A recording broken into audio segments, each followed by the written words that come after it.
Miss হবে না আপনার পছন্দের টিভি শো। দেখুন জি5 অ্যাপে একদম ফ্রি।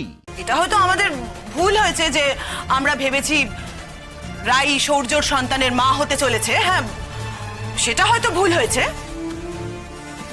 কিন্তু এটা ভুল নয় যে সৌর্যর সঙ্গে রাইয়ের এখনো সম্পর্ক আছে।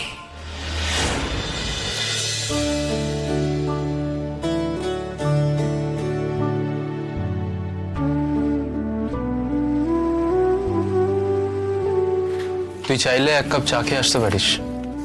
না, দরকার নেই।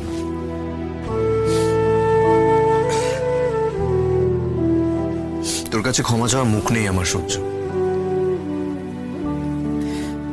জানি না, বুঝতে পারছি না যে এখন আমার কি বলা উচিত, কি বলবো।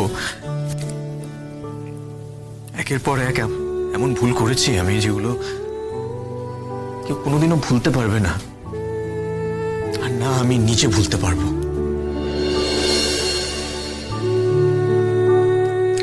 দেখ অনিদা, এই যে তুই আমার কাছে ক্ষমা চাইছিস, এটা এই মুহূর্তে পুরোপুরি অর্থহীন, জাস্ট অর্থহীন। তুই আমার কাছে ক্ষমা চা বা না চা, আমি তোকে ক্ষমা করি বা না করি, বা তোর উপর রাগ পুষে রাখি কিনা, এতেই যা ঘটলো সেগুলো কি বদলে যাবে? অনিদা, আমি জানি না রাই তোকে তার জীবনে আর কোনোদিন অ্যাকসেপ্ট করবে কিনা, তবে তোকে একটা কথা বলতে চাই। যদি ও তোকে ওর জীবনে সামিল করে, যদি ও তোকে সেই অধিকারটা দেয় আবার একসঙ্গে চলার, তাহলে সেই সুযোগটাকে আর হাতছাড়া করিস না। অনিদা, আমাদের জীবনটা না বড্ড ছোট, তার মধ্যে এই প্রাইম টাইমগুলো না চোখের পলক ফেলতেই চলে যায়। তাই তোর কাছে আমি রিকোয়েস্ট করবো যে সেই সময়গুলো তুই এরকম পাক ঘেঁটে কাটাস না, যাতে পরবর্তীতে স্মৃতিচারণ করার সময় শুধু আফসোস ছাড়া আর কিছুই খুঁজে না পাস। আমাদের জীবনটা তো একটাই, সেটাকে চেষ্টা কর ভালো করে কাটাতে, ভালোবাসায় কাটাতে, ভালোবেসে কাটাতে। অনিদা, বারবার সুযোগ কিন্তু সবাই পায় না। সেই সুযোগটা যদি পাস তাহলে সেটার কদর করিস, দাম দিস। তোর মনে হয় এটা সহ্য? তোর মনে হয় যে ও আমাকে মেনে নেবে? তো আমাকে পুরোপুরি বাতিল করে দিয়েছে। আমার অস্তিত্বটাই নাকচ করে দিয়েছে ও।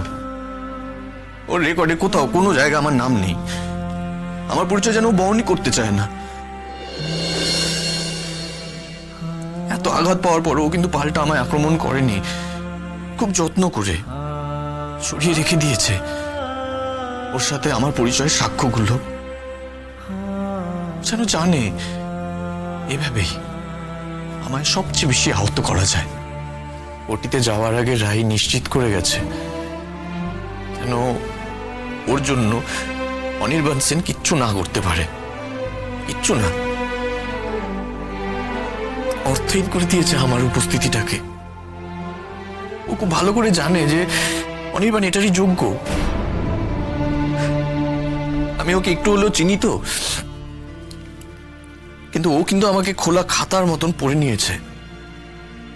জানে যে এভাবেই অনির্বাণের ইগো হার্ট করা যায়, আর ঠিক তাই করেছে। করা উচিত। বাজে বাজে, পুরো ফ্যামিলিটাই না বাজে। আরে বাবা, আমরা তো ওদের ভালো করতে গিয়েছিলাম, আমাদের ঘাড়ের ওপর দিয়ে চিকিৎসার খরচাটা পুরো হয়ে যেত, তাও আবার শহরের একটা বড় হসপিটালে। ওইরকম একটা বাজে সস্তার কেবিনে আমরা রাখতাম না। আরে আমাদের তো একটা প্রেস্টিজ আছে, আমাদের ছেলের বউ আমার সাথে যাই হয়ে থাক না কেন, সে তো এখনো অনির বউ। ওরকম একটা সস্তার হসপিটালে রয়েছে, ওটা যদি আমাদের সোসাইটি জানতে পারে আমাদের অসম্মান হবে না বলো? হবে না অসম্মান? কিন্তু ওরা তো এটাই চায়, ওরা চায় ঢাক ঢোল পিটিয়ে সবাইকে জানাক আমরা আমাদের ছেলের বউকে খারাপ রেখেছি। আর অজুহাত কি দিল? অজুহাত দিল আমরাই সবকিছু করব। হ্যাঁ, ওদের কত দৌড় সে তো আমার জানা আছে। ওইরকম একটা বাজে হসপিটালের পচা কেবিনে থেকে যদি কোনো ইনফেকশন হয় তখন তখন তো আমার ছেলের দিকে আঙুল উঠবে। আর তারপর ওদের তো আবার কথায় কথায় পুলিশ ডাকার হ্যাবিট আছে না, বলা যায় না কখন দল বল নিয়ে এসে সব ঝাঁপিয়ে পড়বে। থাকো এবার ভয় কাটা হয়ে। আচ্ছা কি হয়েছে বলো তো তোমার? হ্যাঁ কি হয়েছে, কথা বলছো না কেন? কিছু তো একটা বলো। ওই হসপিটালের ব্যবহারে তোমার খারাপ লাগেনি? তুমি একজন মহিলা সৈনিক, এই সন্দেহটা প্রথম তোমার মনে আসা উচিত ছিল। বাবা, বন্দুক তো দেখছি পুরো আমার দিকে ঘুরে যাচ্ছে। এই শোনো, আমার কি করে বোঝা উচিত ছিল গো? কি করে বোঝা উচিত ছিল? আমি কি করে বুঝবো? আমি কি অন্তর্যামী? তুমি অন্তর্যামী নও সেটা আমি খুব ভালো করে জানি, আর তোমার দিকে আমি কোনো বন্দুকও ঘোরাচ্ছি না। আজ আমার খুব গিল্ট ফিল হচ্ছে সোহিনী। এত ঘটনা ঘটে যাওয়ার পর ওর বোন যদি আমাদের অপমান করে থাকে, দুটো কথা বলেই থাকে, তখন আমাদের মাথা নিচু করে শোনা ছাড়া আর কোনো উপায় থাকে না গো। তুমি এই কথা বলছো? আমি তো ভাবতেই পারছি না। আচ্ছা, তোমার মধ্যে হঠাৎ এরকম বিবেকের উদয় হলো কেন গো? তাও আবার এরকম একটা ফালতু কারণের জন্য? হোয়াট? ফালতু কারণ? কারণটা যদি ফালতু এবং গুরুত্বহীনই হবে তাহলে কেন ওদের টাকা দিতে গেছিলে? ও, রায়ের যদি কিছু হয়ে যায় তখন ওদের বাড়ির লোক যদি পুলিশ নিয়ে আসে সেই ভয়ে, তাই তো? আচ্ছা একটা কথার জবাব দিতে পারো আমাকে?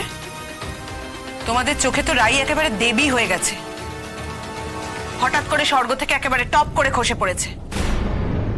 একটা কথা ভেবে দেখেছো, সূর্য ওখানে সকলের আগে কি করে গেল? কে ওকে ডেকেছে? নিশ্চয়ই রাই। কেন বলো তো? নিজের স্বামীকে না ডেকে প্রাক্তন প্রেমিককে কেন ডাকলো? সেটা তোমার ধারণা, আমি বলছি সেটা তোমার ধারণা।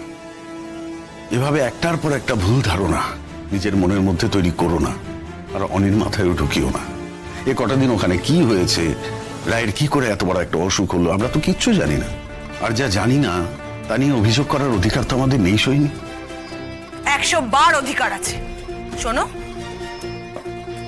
অনি এখনো ওর আইনত স্বামী। অনিকে অস্বীকার করে ওকে না জানিয়ে অপারেশনটা করা ওদের ঠিক হয়নি। আমরাও না ওদের বিরুদ্ধে অভিযোগ আনতে পারি। হ্যাঁ, এটা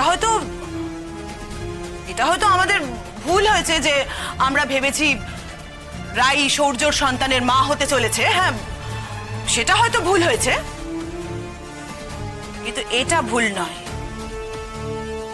যে সূর্যর সঙ্গে রাইয়ের এখনো সম্পর্ক আছে।